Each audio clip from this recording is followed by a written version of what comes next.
Hi, my name is Jiff Martin. I'm an extension educator at University of Connecticut, and I'm so pleased to be here. Thank you so much for the honor of receiving the Northeast Extension Excellence and Extension Award in 2023. I'm here to talk about my programming, specifically how my programming is designed to build resilient, equitable food systems. So I joined UConn Extension 13 years ago. Prior to that, I worked with both Hartford Food System and then American Farmland Trust.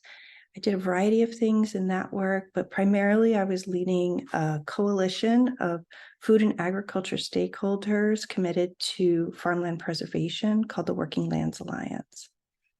In addition to those 20 years of experience in Connecticut, I also bring a master's level of training in nutrition and development economics from Tufts University. And most of my work has primarily focused on strategies that will benefit local, small, diversified farm operators.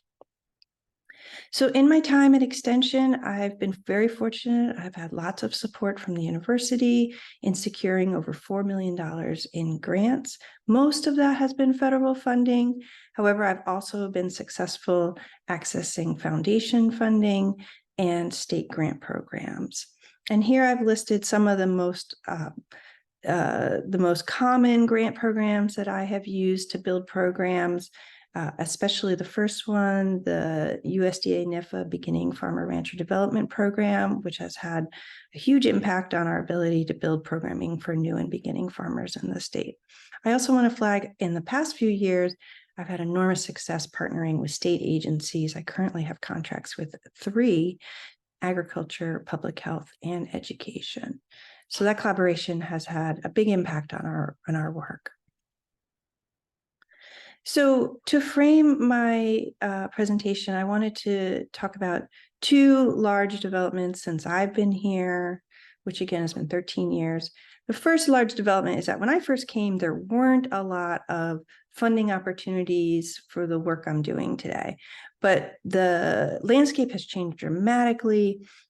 First, the Farm Bill has through policy change, has both increased funding and secured permanent funding for some of the key programs that are in food systems work, particularly the Beginning Farmer Program, USDA FNS's Farm to School program, the LAMP program, as well as the Gus Schumacher, used to be called the Finney program.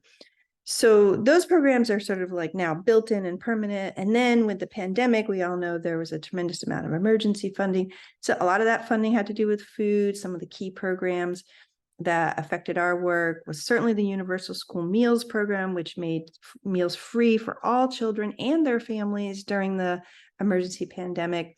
Then there was the Farms to Families program, which transitioned to the Local Food Purchasing Agreement program. Those programs were designed to purchase locally grown products from farmers and get it to people who needed it the most in food banks and soup kitchens. And then recently, there have been like these large one-time tranches of funds that have gone into, sometimes they're like distributed into like 5 or 6 regions of the country, and then they're going to be redistributed. And including the ones I've listed here. These are game changers. Nothing like this has ever happened before. To see this level of investment is thrilling, exciting, overwhelming. That third bullet there, Farm to School Incentive Program, what a game changer to have the federal government give to every single state money so that they can give it to schools, so that the school food directors can buy directly from farms. That's a really big change. Super excited about all of these. At the same time, the second big development that I would flag since I've been Extension is that looking back at where a lot of the work began, such as like promoting farmers markets, and coupons at those farmers markets in order to use SNAP. Those policies and programs were largely designed by white folks, and there has been a lot of scrutiny and auditing of food systems work in recent years. And I think today there's broad acceptance that, we do have a lot of whiteness in our programming, and that needs to change. So when you put those two things together, lots of money, but lots of recognition about inequity, the goal is, okay, now what? Let's try to build equitable food systems. So what does that look like in practice? It means a lot of our programs are targeting historically underserved farmers. That includes BIPOC, LGBTQ, those who speak English as a second language. Looking at power structures, hierarchies, and trying to shift those power structures towards more equitable organizations and options. Remembering, refocusing on urban production, making sure that we're pairing grant opportunities that are small, manageable, accessible to technical assistance, looking at the schools as opportunities to really boost local food in the cafeteria using universal meals, and then also going deeper and looking at early care and education spaces, paying attention to barriers to access, which could be a language barrier. It could be just that your outreach is old school and you need to try new ways of reaching folks with information about your programs and assistance. Relying more heavily on community-centered strategies that come from stakeholders instead of folks sitting in boardrooms or classrooms on a university campus. How do we really find the priorities and needs that stakeholders are asking for, and then work on those together? And then, at least in my experience, the emphasis on DEI is everywhere. There are coaches and consultants. We've got working groups, policies, DEI audits. It's really saturated. It's everywhere that I work. I find elements of DEI attention, people paying attention to DEI, people trying to do things better. So I just want to quickly go over a couple of the programs that I'm currently managing. These are the formal programs I have at Extension. One is our Solid Ground Farmer Training Program. This is for new and beginning farmers, which is about 28% of our state producer population are those who have less than 10 years of experience operating their own farm. Here we have a ag mechanics training, specifically chainsaw safety, that has been delivered for women several times, super popular. But this program, Solid Ground, is actually a suite of learning opportunities. We do ag mechanics. We partner with some of the agri-science high schools to use their facilities. We've done welding and carpentry, equipment maintenance, engine maintenance. So really runs the gamut. Folks love those, but then we also have done twilight nights, field days. We have facilitated farmer circles, which have been enormously popular, which is a peer learning strategy.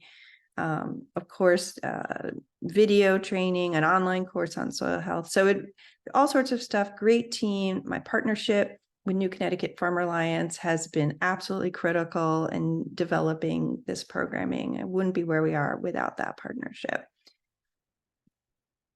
We've also recently accessed state funds for climate smart farming training. This is an online training program for farmers paired with microgrants, as well as soil testing with expert analysis. Again, this is for new and beginning farmers, especially early phase farmers. And this is kind of a new space in our work. There's a lot of funding opportunities specifically around climate smart, and we are trying to play a role and be helpful along with many other ag providers. This is a new program we tried this year. It was a pilot. It was a training program specifically for people of color. And the idea was to basically we trained 8 people of color to become ambassadors for the USDA environmental quality incentive programs. Learned a lot in the process, had wonderful partners at ENG Community Builders, which is a DEI-led sort of consultant, BIPOC-led, and would never have been as successful in this program without their leadership and assistance. Farm to School has changed a lot over the years. We started just with a couple of cool posters. Now we're doing it all. We have, in our state, after so many years of work, we actually have a state Connecticut Grown for Connecticut Kids grant program, and now we have a local food incentive program. UConn has been a part of this work for many years. We collaborate with the Connecticut Farm to School Collaborative. In fact, we kind of serve as the financial backbone for that group, but many folks have worked together to make that happen, including state agencies, but also Food Corps and Hunger Connecticut. So that's a really strong example of collaboration and networking to change the food system. We have been working in Northeastern Connecticut to promote local food and farms, specifically direct to consumer farm businesses. This is a region that needed a little bit of extra help on marketing. We've done a lot of work in the space to create some branding, new outreach materials, basically helping consumers find locally grown in the region. And that type of work has changed as well since I've been here. When we started, it was more of a food consumer focus, all about buy local. There used to be a lot of buy local campaigns around the country. There still are quite a few. It shifted a bit towards food citizenship, and it's subtle, but I'll try to explain it here. Like you can see the 10% campaign was a very specific buy local campaign. And you can see it on the left and the right. It was tied to our Buy CT Grown campaign. Well, a couple of years ago, we shifted that to a Heart CT Grown messaging, which is really just intended to like embrace food and farms, not telling people to go shopping, but asking people to like remember that you are a member of the farming community, you know, like they need us, we need them. It's a subtle shift, but an important shift when you're thinking about shifting power and building equity. So here are some of the strategies that have worked for me. I'm sure many other extension educators use these as well. But for the sake of sharing, for me, I have found that picking partners that really force me to try new things help enormously. Like there's lots of traditional ag service providers, and I am grateful for them. But it's those new partners that really pull me in the direction of new things, and usually really good things. I think it's our obligation at the university to leverage our institutional capacity to manage those very cumbersome federal grants. Doesn't mean we should go after everything just because it's there. We should really only go after stuff that stakeholders have asked for. I tend to focus more on building a good course, facilitating a good course, instead of trying to stand in front of the room and be the expert. That's why I'm saying here course design rather than course mastery. I do appreciate feedback, try to get it everywhere we can. Always makes our programs better, whether it's an evaluation or interviews with folks after a learning opportunity. So that's why I'm saying here feedback is a gift. And finally, I do like to look upstream, try to figure out what's going on, what's the log jam. I am a systems thinker. If there's a problem, if people aren't accessing a program or they don't know about a program, you got to look upstream and try to figure out what's going on before you try to fix anything. So in terms of investment priorities, I do a lot of grant writing. These are some of the things you'll always see in one of my grants because this helps me in my commitment to equity in food systems. One is communications. Got to pay for communications. We're kind of invisible unless we actually spend some extra time getting out there. And that includes translation of our communications. I always have funds in the budget for advisory teams or project management teams. That way other people are shaping the program, not just a bunch of extension folks. I always make sure we have honorariums for farmers and never ask them to give their time or product. Always willing to pay for great trainers and always willing to share as much of a grant as possible with our partners and then invest in great staff capacity. Finally, in terms of my values, I really look at inclusion as a step towards equity. It's including those new partners Those folks I don't always feel so comfortable with, but they're new to me, and it's possible to share decision-making with them. That's, in my experience, a practice that leads us towards equity. I also try to pay attention to who's next. I'm not going to do this forever, always trying to help the next folks step up and step into this work. And then for me personally, try to always look for ways to step back. I really don't like being the center of attention or in the front of the room. So it helps if I can always find somebody else to do that and just step back, facilitate the opportunity for them to be there. So thanks to the Northeastern Extension Director Awards Review Committee for their support. Thanks to NIFA and APLU as well for receiving the Northeast Region Excellence in Extension Award. Thank you.